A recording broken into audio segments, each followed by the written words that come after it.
했던 이런 생각이 좀 납니다. 맞습니다. 그 테러 위협이 굉장히 컸잖아요. 네. 방탄복을 입고 저는 제가 이제 그 대통령께도 그런 질문 드렸습니다만 그거 너무 무겁지 않으세요? 무겁습니다. 나중에 좀 비싼 걸로 바꿔와서 좀 가벼워지긴 했는데, 근데 그걸 또 김문수 후보는 조롱하지 않았습니까? 이게 방탄복이 네. 그 저도 방탄복이 있습니다.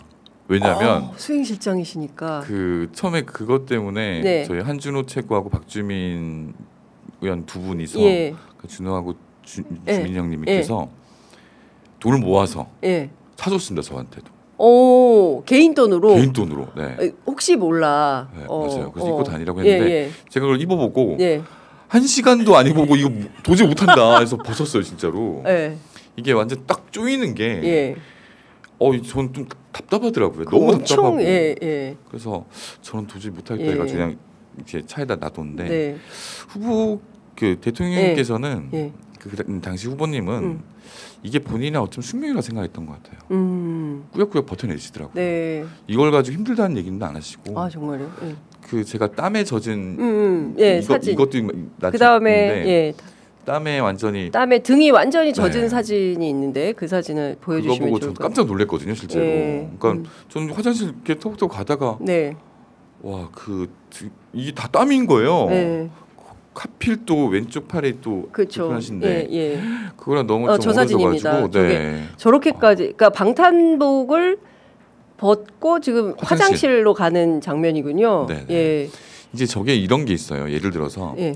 어느 장소에서 유세를 한다, 어느 행사를 한다 이게 미리 오픈이 되잖아요. 네네네. 그럴 때는 방탄복을 항상 입어야 돼요. 근데 예를 들어서 뭐 급작스럽게 하는 건 거기는 대비를 안 하고 있을 테니까, 네네. 그러니까 뭐 테러범이나 혹시나 문제가 될 사람이 없을 테니까 그나마 이제 좀 방탄 벗고 다니는 건데 네. 예를 들면 저런 거 같은 경우는 그 방탄을 벗으면 네. 경호원들도 그렇고 저희도 그렇고 긴장을 해요, 당연히. 아, 예, 그렇죠. 이제 딱 붙어가지고 하기 때문에. 예. 근데 참 애처롭더라고요. 저는 저 모습 그러니까요. 자체가. 네. 그렇습니다.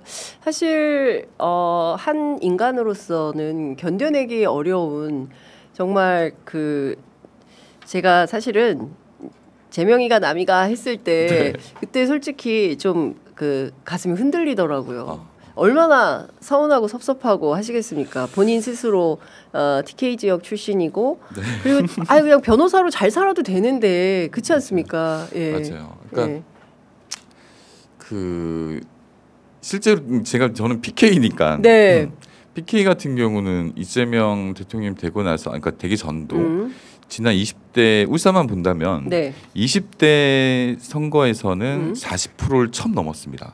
이재명 후보가. 네. 그리고 21대 때는 지금 저희가 42%를 넘었어요. 예. 이게 그 18대, 19대 다 38, 39 머물다가 실제로 조금씩 올라오는 건 있습니다. 네. 울산만 보더라도 대구, 부산하고 경남도 마찬가지입니다. 네네. 대구, 경북도 근근히 조금씩 올라와요. 근데 너무 미세하게 올라옵니다. 네. 그리고 약간 20대 그러니까 30%를 못 넘거든요. 25%를 못 넘어요. 맞아요. 그래서 좀 개인적으로 좀 개인적으로는 안동의 그 후보가 안동 사람이니까 안동에서 좀 많이 나올 것 같지 않나 뭐 생각했는데 거기도 30% 넘었나요? 이번에 31% 그나마 됐습니다. 다행이네요. 좀 근데 그런 거에 대해서는 어차피 정치가 이렇게 만들어 놓은 거라고 생각이 지역 감정을 만들어 놓기 때문에 그 TK나 PK가 있는 분들이 어쩌면 정치적 피해자라고 생각을 하세요. 대통령 스스로 그러니까 거기에 살고 계신 정치가 만들어 놓은 갈라치기, 지역 혐오 뭐 이런 거 때문에 그렇기 때문에 그렇죠. 이거는 피해자들이다. 그러면 앞으로 정책적으로 PK나 TK에 대해서 또 적극적으로 내려가시고 뭐 이렇게 하실까요? 그럼요. 저는 그렇게 당연히 하실 거라고 보고요. 네. 이게 후보께서 뭐 PK, TK뿐만 아니고 이제 호남 지역도 마찬가지고 그 수도권에서 유세를 할 때 그런 얘기를 합니다. 그 수도권이 너무 과밀화돼 있다. 이전 좀 해야 된다. 수도권에서 그 얘기를 하십니다. 이 표 떨어지는데. 그렇죠. 네. 근데 실제로 본인이 그 경기도지사 할 때 경기 남부권에 있는 경기 남부가 좀 괜찮잖아요. 좀 소위 말해서 좀 기업들도 있고 맞아요. 예. 공기업도 좀 많고 예. 경기 북부보다는 훨씬 발전돼 있죠. 예. 북부로 올리는 작업을 하셨어요. 그래가지고 경기 남부 수원에서 유세할 때 그랬어요. 제가 경기도 유세할 때 죄송스럽지만 뭐 공기업이나 이런 부분을 북부로 올렸다. 네. 근데 이게 저는 잘했다고 생각한다. 그렇지 않습니까? 예. 이거 표 떨어지지 않을까 했는데 저는 그런 건 개의치 않고 예. 그런 원칙은 있는 것 같아요. 그래서 지방으로 많이 지방을 발전시켜야 되겠다. 네. 그래서 이런 얘기도 했어요. 지방으로 내려갈수록 혜택이 서울에서 멀어질수록 혜택을 더 많이 줄 수 있는 정책을 만들어야 되겠다라고 말씀하셨고 네. 아마 그 정책이 나올 거예요. 네. 그래요. 지방 그러니까 특히 이제 저는 그 가장 큰 울림을 주었던 메시지가 대구의 한 여성 유권자분이셨는데 이재명 대통령 지지자신데 막판 일주일이 중요하다. 꼭 대구를 버리지 말아주세요. 이 얘기를 하는데 제가 너무 마음이 아픈 거예요. 그래서 대구에도 우리 같은 사람들이 있습니다. 민주당이 우리를 버리지 말아주세요라고 얘기를 안 버립니다. 안 버립니다. 절대, 안 버립니다. 절대. 왜냐하면 네. 이것도 그냥 지나가는 얘기에서 말씀드리면 선거 6월 1일 날입니다. 일요일 날이었고 네. 원래 그때 유세가 안동을 갔다가 네. 울산을 갔다가 부산을 이제 찍고 올라오는 거였어요. 근데 대구를 넣었습니다. 대구를. 네. 예. 대구를 넣으면 네. 그 점심시간 저녁시간 다 없다. 시간을 점심시간 저녁시간 쪼개야 되니까요. 그 말씀을 드렸는데 후보가 밥 안 먹으면 되지. 밥 안 먹으면 되지 하고 넣자고 했어요. 대통령께서 네. 밥 안 먹으면 되지. 네. 그깟 밥 한두 개 굽는다고 대구를 안 가? 대구 넣어 이렇게 된 거예요? 네, 진짜로. 네. 그래서 점심 저녁 다 굶었습니다. 진짜? 김밥 한 줄 먹었죠. 네. 와 진짜요? 근데 저희로서는 그 식사를 못 하신 게 굉장히 큰 사고거든요. 왜냐하면 체력적으로 떨어지면 안 되니까. 예. 안 됩니다. 그냥 이거 차라리 울산을 빼던가 해야 된다. 예.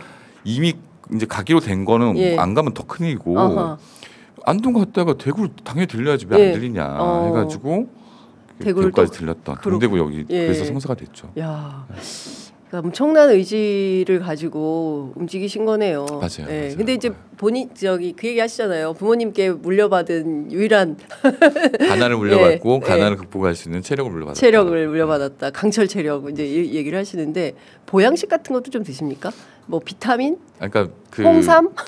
가끔 홍삼 같은 거 챙겨줘요. 비서진들이 그러면 이거 아무 효과도 없는데 먹어? 이제 이렇게 하세요. 근데 제가 개인적으로 물어봤거든요. 이거 드시면 효과가 좀 나옵니까? 네.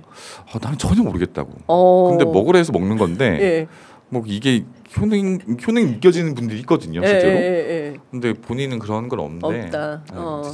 아마 잘 먹고 잘 자는 거 이게 큰 보약 같아요. 그러니까 그 대통령님은 차 안에서 이제 한참 보다가 좀 얼마나 가는데 도착 시간이 얼마나 남았냐 한 10분 남았다고 하면 그럼 10분을 자지는 않잖아요. 보통 10분 자요. 그리고 바로 얘기하자마자 코는 골지 않거든요. 바로 잡니다. 본인의 특징이에요. 그것도 본인 스스로 잘 알고 있어요.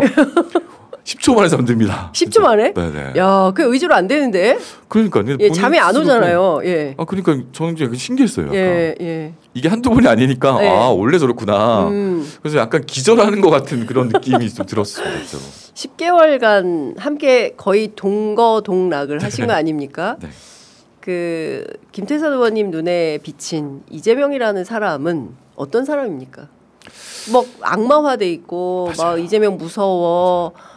저 사람 되면 우리 다 막 독재할 거야. 뭐 이재명 총통 시대 막 그렇게 공격을 하는데 어떠세요? 저 역시도 그런 편견이 있었던 것 같아요. 그래요? 그러니까 약간 무섭지 않을까. 이게 수행실장으로 내가 좀. 근데 수행실장 맡아달라고 대통령님이 먼저 얘기하셨어요? 대통령님이 얘기한 건 아니고 대통령님의 채찍근이 좀 했으면 좋겠다고 하고 그리고 나서 대통령님이 전화가 왔었죠. 맡아달라고. 같이 해달라고 하셨죠. 그래서 영광입니다. 근데 약간의 그런 두려움은 있었습니다. 여태까지 그 이미지가 있으니까. 근데 실제로는 전혀 안 그래요. 약간 개구지셔요. 농담 잘하고. 그러니까 한창 뭐 얘기하다가 본인 스스로 얘기하고 혼자 막 웃어요. 별로 웃기지도 않은 얘기를. 그리고 뭐 이게 많이 나왔죠. 폭삭 소가수다. 그래서 눈물 많이 흘렸다고 예, 했잖아요. 많이 울었다고. 네. 예. 정말로 감정이 그런 감정이 있는 인간적인 분이세요. 네. 그 제가 이 유명한 장면인데 순천 유세할 때 네. 이렇게 큰절을 했잖아요. 네. 부모님이. 네. 대통령님이 큰절하는 거 엄청 싫어합니다. 그래요? 이게 정치적인 행위라고 생각 안 하고 쇼라고 생각하거든요. 아, 큰절은 쇼다 네, 이런 생각이 네. 있으세요? 예. 그렇게 몇 번을 얘기하셨거든요. 네. 그래서 저한테도 절하는 거는 안 맞다라고 얘기를 하셨는데 예. 순천에서는 예. 그때 본인이 절로 한 거예요, 진짜. 스스로 그냥. 네. 스스로 절을 한 거예요. 예.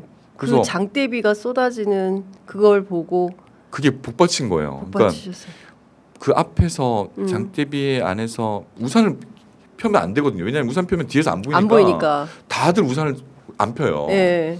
근데 안경의 후보 얘기로는 그 안경을 낀 분들이 그 빗방울을 다 닦아가면서 손으로 닦아가면서 지켜보고 있는데 복받쳐가지고 그 이 장면을 잊고 싶지 않았고 그러면서 너무 자연스럽게 절이 나온 거예요. 그래서 제가 차에 타서 절을 안 하신다더니 절을 하시네요. 그러니까 본인 스스로 절이 나오더라라는 얘기를 하시더라고요.